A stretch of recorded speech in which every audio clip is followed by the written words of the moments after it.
Hello and welcome to the Climate Voices podcast, where we break down the climate discourse or the climate crisis one conversation at a time. And we try to explore human stories behind the climate crisis. And I'm your host, Omesa Mokaya. So when we talk about climate change, we usually picture, melting glaciers, dying and drying rivers or flooded villages. But today, we are going somewhere you might not expect, a small daycare center in the informal settlements in Kenya. Behind the closed doors, a quiet crisis is unfolding, a crisis that affects the health of children and the livelihoods of women and the future of early childhood development.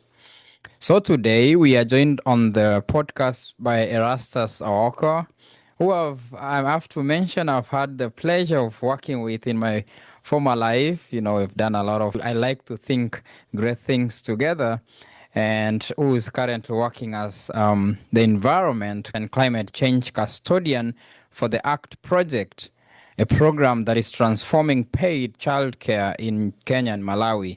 Erastus, welcome to the show. Thank you, Mesa, for having me, and it's great to be here. So let's start off with the obvious question. What does climate change have to do with childcare? Thank you, Mesa. And that's exactly the question I asked myself when I joined the ACT project under the World University Service of Canada. And the question actually surprised me because it's a completely different trajectory from what I had focused before in my previous experience. So when we talk about childcare, we think about nappies, toys, maybe early learning. But in reality, childcare is deeply embedded in the environment. Most daycare centers, especially in low-income urban areas, operate without piped water, without reliable electricity, and without proper waste collection. And climate change is making all of that worse. Take water, for example. Our research in Kenya has found that women who run childcare centers spend an average of 3 to 4 hours a day just to fetch water. That time they could not be with the children, and time they did not engage in earning income, time they are not even resting. So during drought, that burden actually doubles, and water sources dry up. Prices go up as well, and the women have to walk even further to be able to collect water. So what I'm hearing from you is that this is not just about the environment, but it's about women's time and their income and their well-being, right? Exactly, and that is just water alone. We haven't even delved into other areas. Oh, wow. So what about waste? Because I know that's another huge issue in informal settlements, like in Kibera and Mathare, Mukuru, Kwanjenga. I know it's a really huge problem in those kind of settlements. So, in the JC analysis we did here in Kenya, we found that most childcare centers have no access to formal waste collection. So, what they do is they burn or they dump in open environment or even in running rivers. And we have worked with you in plastics campaigns, and you know that burning plastics Yes. releases toxic, and those fumes are inhaled by children and caregivers day after day. It's a major contribution to respiratory illness. And then there's the waste itself, the diapers, the food scraps, and packaging. So women handle all of this often without even protective gear, often with no support even from the municipality. As you know, we have a faulty county government that definitely does not reach when it comes to waste collection in the informal sector settlement. So in short, we are talking about a health crisis that is deeply embedded inside healthcare crisis, right? Absolutely. And then you go and add energy. Most centers, because of the high burden of electricity and energy costs, they end up using charcoal or kerosene for cooking. and that is indoor air pollution, which is terrible for children developing lungs. And the cost of fuel eats up a huge chunk of the provider's income. In rural areas, women also have to collect firewood for fuel, which also adds up to hours of unpaid labor. And in cities, they pay high price for charcoal or even gas. Either way, it's a drain on their resources and their health. What about flooding? Because we have seen floods in Kenya recently. In recent years, it's been really terrible. But even as we speak, it's actually flooding in Nairobi. And I think a couple of weeks ago, I did a monologue on this. Talked about the climate crisis and the impact it has on informal settlements, for instance. And we saw a lot of flooding in Nairobi and in places that it never used to flood. So what about flooding? Yes, that's another huge disadvantage as well to the care centers because many child care centers are in flood-prone areas because that is where rent is actually affordable for them to be able to set up their facilities.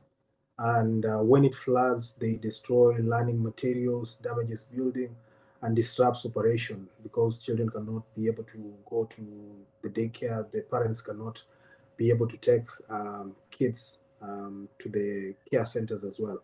So, but there's another layer to that, which is during flooding, children are more vulnerable to waterborne diseases like cholera, and caregivers have to manage illnesses on top of everything else that they are handling at the moment.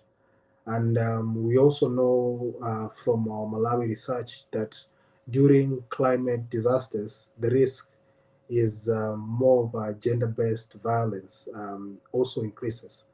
So the climate crisis is not just making care work harder, it's making it even more dangerous. You do make a very powerful point. So what I'm hearing is that it's not just an inconvenience, it's safety and it's also dignity. Exactly. And here is what even more striking is in Malawi, we documented how climate change is actually driving women into the care sector. Uh, when droughts destroys agriculture in the rural areas, women migrate to cities and become domestic care workers or nannies. They leave their own children behind, and climate change is actually reshaping the entire care workforce. And it's the same thing here in Kenya. You can also draw the same picture because most of the caregivers within the urban setting are coming from the western region, the Nyanza region, and it's because of challenges induced either by climate or economic constraints. That Erastus sounds very heartbreaking, but your project, ACT, is trying to change things. Can you briefly tell us what you are actually doing with the ACT project? And if you don't mind, what does ACT stand for? ACT stands for Action for Childcare Transformation, which generally focuses on transforming the childcare sector to be able to make it more respectable profession in the sense of how can we be able to um, professionalize the care sector from the policy side, and now with my work with an environmental angle to be able to see how do we infuse the environmental challenges that are happening within the care sector and make sure that policies and initiatives are made to make inroad to be able to make the care more safe and more resilient to the changing environment. So we are taking a system approach within the ACT project, and we are not just giving out water tanks, though we do support that. We are working to transform the entire paid childcare sector so that it's a sustainable and dignified, as well as climate resilient. One thing we are doing is integrating environmental and climate education into the caregiver training. We are working with the Kenya National Industrial Training Authority to develop modules on water conservation, clean energy, and waste management. And we are also making sure that training is accessible, short sessions within the local venues, childcare providers, even audio material for low literacy audience, because most of the caregivers who are streaming into the urban settings don't have that much high literacy level. So to be able to reach them, we also develop low literacy materials for those audience. So, in short, what you're doing is building knowledge and enhancing skills. Yes, but knowledge alone is not enough. So caregivers also need resources. So we are working with financial institutions to create green loans, affordable credits for things like water tanks, solar panels, and improved cookstoves. And we are supporting saving groups so providers can pool resources. We have planned for pilots, what we call children demonstration centers in Nairobi, Kisumu, and Kakamega in our 3 year of the project implementation. These are real centers where we test low cost green technologies like rainwater harvesting and fuel efficiency stoves. And we document what works so other centers can replicate, and also we can be able to see how to scale up, and other investors or well wishers can be able to see what actually works for this sector and be able to come in. That sounds practical, but formalization, making the sector official, regulated, how does that actually link to climate? That's a great question, Omesa. Right now, most childcare centers are informal. They are not licensed, they are not inspected, they are invisible to the government. That means they are also excluded from public services like water collection, waste collection, even disaster relief.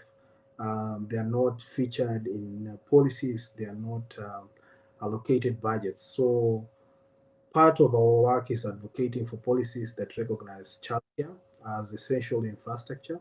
We are engaging with county governments to include environmental standards in licensing, things like proof of safe water or and proper sanitation.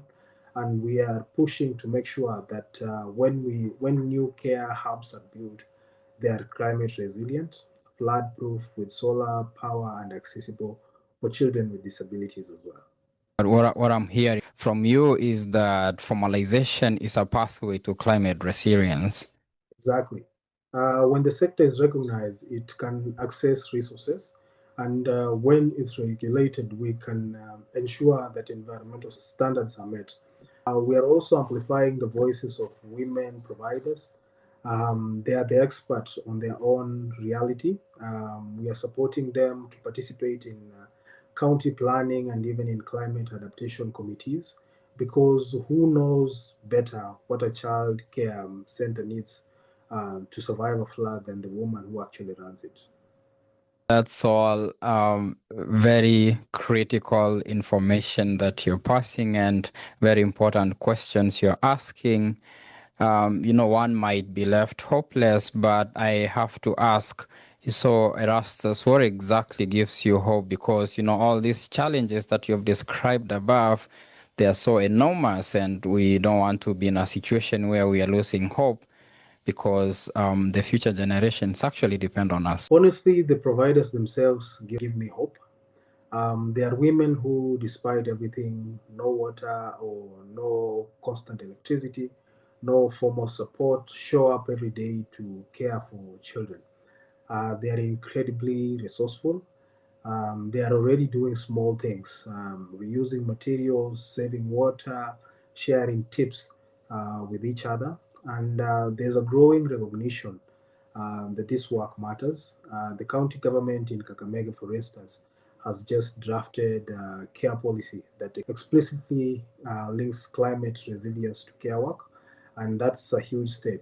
We also have data showing that providers want to invest. In our financial study, 92% of care-based providers said they would take a loan to improve their facility. That is not charity, that's a market demand. When you combine that demand with smart policy and access to finance, everything changes. What I'm getting from you is that the foundation is actually here, right? We just need to join the dots between climate action and gender equality, between care work and the economic development. So my final question as we come to almost the end of this is that, so for our listeners who might not be policymakers or donors, necessarily, what do they actually have to do for someone that is listening or watching, this from any part of the world, or especially in Kenya, what can they do? Yeah, Omeso, that's a great question. First, they can change how they think about childcare, recognize it as an essential work, not just someone else's problem. When we value care, then we can actually invest in it.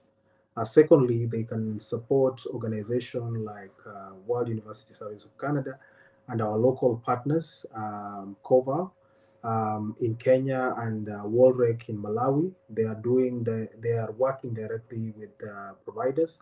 And third, they can share this story. And the more people understand that climate change is affecting childcare, the more pressure there will be to actually act. So this is not an issue; is about children's health, women livelihoods, and our collective future. Yeah, thank you so much. That is a very powerful call to action, Mr. Erastus, and it's been an eye-opening conversation that we have had here. So, climate change is not just all about, melting glaciers and rising sea levels. Of course, it is about all those, but that's not everything. There's a lot that is going on, especially in informal settlements, like where Erastus is working. So I really appreciate having this conversation, and and for the powerful call to action that you have put out for anyone that can do whatever they can in their small ways to make an impact. And yeah, thank you so much for this eye-opening conversation again. Yeah, thank you. It's been a privilege, and it's good to see you again. Yeah, good to see you too. I mean, the work needs to be done. There's a lot that has to happen for future generations. So we can't afford to stop. We have to keep doing what we do with the little resources that we have. Yeah, so thank you so much again for this wonderful conversation on the Climate Voices podcast. So, for anyone that wishes to learn more about what Erastus is doing, you can check out the website for the ACT project and see what the link between climate change and care means. And if you enjoyed this conversation, feel free to share. Feel free to tell a friend to listen, and check out our social media pages at the Climate Voices podcast on Instagram, on Facebook, on LinkedIn, on YouTube. And also, Erastus, do you mind sharing the website of anyone that is interested in checking this out? So, to be able to get more information about the ACT project, you can go to the website of the World University Service of Canada and then search for the ACT project, and you'll be able to get more information. Aside from that, you can also follow World University Service of Canada socials on Facebook as well as LinkedIn, and you'll be able to follow more on the ACT project as well as other projects that World University Service of Canada is undertaking. Yeah, so we are all interconnected. It doesn't matter where you are on this part of the world, on this planet. The climate crisis doesn't care where you are. It's happening, and it's affecting and impacting everyone. So check out all the work that amazing people like Erastus are doing out here. And, for now, until next time, until we have the next conversation on this podcast, stay curious, stay engaged, and stay hopeful, because we can't afford to lose hope. Thank you so much. I've been your host, Omesa Mukai, and this is the Climate Voices podcast.